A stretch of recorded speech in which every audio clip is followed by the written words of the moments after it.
Thanks for joining me today for a look at a very important topic that doesn't get talked about all that much. For the next few minutes, we're going to be talking about storm anxiety and stress associated with severe weather. We'll talk about the differences between fear, anxiety, and phobia, and address some ways to deal with storm anxiety if you or someone you know experiences it. And we'll look at ways that stress and anxiety affect even the meteorologists who forecast the storms. I'm Rick Smith, Warning Coordination Meteorologist at the National Weather Service Forecast Office in Norman.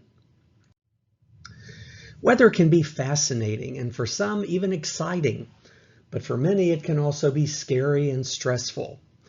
While we're going to be focusing on the tornadoes and severe storms that most often cause anxiety here in Oklahoma, it's important to note that storm and weather-related anxiety associated with hurricanes, winter storms, and other kinds of bad weather can affect people in other parts of the country as well.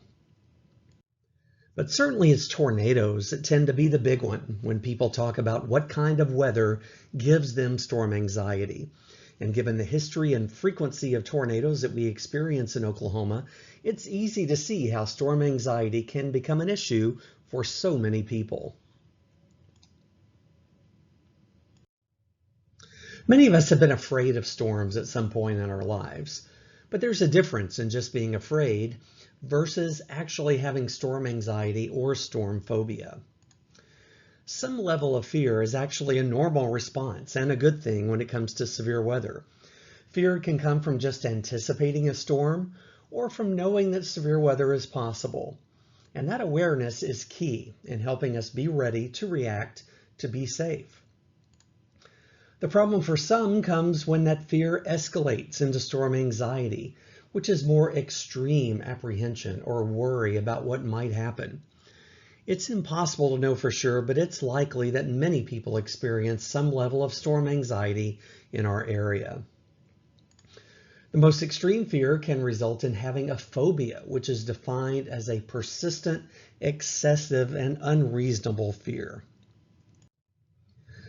In one of the first and few studies on severe weather phobia, researchers defined it as an intense, debilitating, unreasonable fear of severe weather. Now, as we said, a little fear is healthy and important to help you be safe in storms.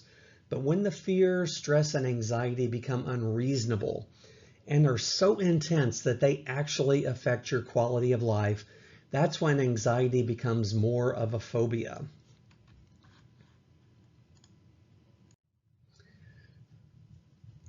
In studies related to storm anxiety, researchers found that people who experience anxiety very often will start to think about the potential for severe weather early and will spend an unusual amount of time and energy thinking and worrying about it. They also noted those with storm anxiety are hypervigilant, which means they are particularly on guard, nervous, or worried about severe weather, even when the risk may still be many, many days in the future. And this often results in constantly monitoring weather forecasts, outlooks, and data to the point where it causes even more anxiety and in some cases impacts their quality of life. So where does storm anxiety and phobia come from? Now, there have only been a few scientific studies on this subject, but one of them found that most people who have storm anxiety had some type of direct exposure to bad weather at some point in their lives. They may have been in a tornado or experienced a destructive hailstorm that damaged their home, for example. A smaller percentage of those with storm anxiety had more indirect exposure. Maybe they know someone who was in a tornado. They lived in a community affected by a weather disaster. Or maybe it could be they just watched media coverage of a disastrous weather event. And for some with storm anxiety, they really don't know where their fears came from.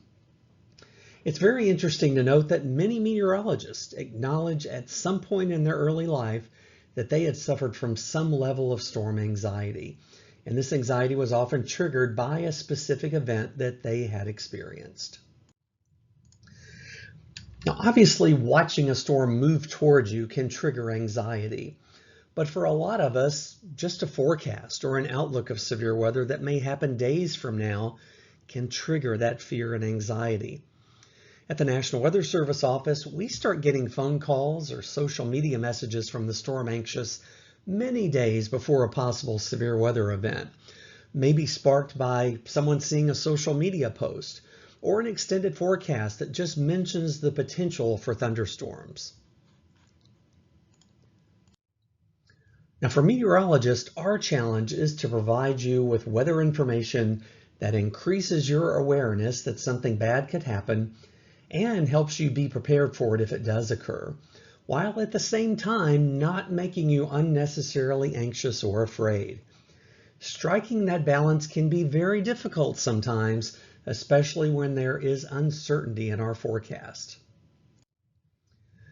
Now, over recent years, meteorologists have become more aware of the impact storm anxiety has on some of the people in the communities we serve, and we have started trying to provide information specifically addressing it. Now, here's an example of a social media post we might do as we're ramping up toward a possible severe weather event a few days from now. We know just a forecast can cause a lot of stress and fear among some. We want people to know that first, they're not alone and that they can reach out for help if they need it. We'll have more on that in just a minute. A few years ago, we did an informal study on Facebook asking people who had storm anxiety, what exactly is it about severe weather that makes you anxious or afraid? We got some great responses, and most of them fell into one of these categories: lack of control, uncertainty, unpredictability, fear of the unknown, fear of being injured or killed, and the fear of losing possessions. When we looked at survey responses in more detail, we saw some common themes. Here are a few examples. Some people worry about shelters. Either they don't feel like they have a safe place to go that will protect them, or that their shelter won't be good enough in a violent tornado. Some people who have storm shelters worry that they won't know when they should go to their shelter or when they should come out of their shelter. And it's not at all uncommon for people to worry that they could become trapped inside that storm shelter. Outdoor warning sirens raise the anxiety levels in some people. They may worry that their community doesn't have sirens or that they won't be able to hear them. Sometimes people fear of storms has more to do with their ability to obtain and understand information from TV meteorologists about what's happening. Will they talk about the storms near where I live? Will that give me enough time to take shelter? And obviously, one of the biggest triggers for storm stress and anxiety has to do with family and friends and pets, especially the fear of being separated before, during, or after the storm. Now, it may seem like we are powerless against tornadoes and severe storms, but there are actually quite a few things we can do to empower ourselves to better cope with what can be very scary storms. For many people, knowing exactly what you'll do and where you'll go, having a plan if severe weather threatens you, can lessen the stress that you feel.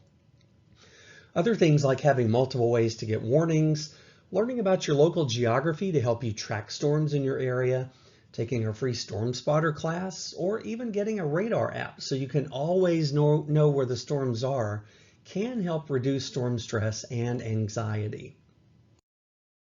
Now, you can get tips like those on our storm anxiety page, which addresses many of the most common fears and gives you tools to empower yourself to deal with the aspects of severe weather that cause you the most stress and anxiety. You can check it out at weather.gov/Norman/storm anxiety. And what you may not realize is that severe weather can also affect the emotional and mental health of the meteorologist who forecasts the storms. Now, we're not going to whine or complain because we really love what we do. But predicting the future, especially when it comes to tornadoes and severe storms, can be very stressful. Now, we don't have to deal with it every day, but on those days when we're watching for the possibility of severe storms, the job can be intense and very busy, and the stakes, literally lives and property, don't get much higher. And it's really hard for a meteorologist to clock out at the end of the workday and just go home and disconnect from the job. Weather follows us everywhere we go. And for most of us, weather was a hobby and a passion long before we started getting paid to forecast it. This means it's way too easy for us to leave work, go home, and start looking at weather data again, or participating in social media discussions about the weather when we're supposed to be off work. Combine that with the sometimes long hours and the rotating shift work, and it becomes challenging often to maintain a healthy work-life balance. And then there's this internal struggle that goes on in many a meteorologist's mind. Now, it's our job to tell you when bad weather is coming. We forecast sometimes horrible, devastating weather events that could change people's lives forever. We're scientists, and the professional side of us wants to be as accurate with our predictions as we can be. As professional forecasters, we want to be right with our. But when it comes to tornadoes and other dangerous weather, we also know that if our forecast is correct, it probably means bad things are going to happen to people. Some of us in the weather business get very anxious leading up to a big weather event. We worry about our families being safe. We live here too, and we care deeply about the communities we serve.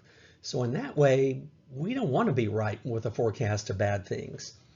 For some meteorologists, that mental tug of war can add to the emotional impacts that they experience before, during, and after a severe weather event.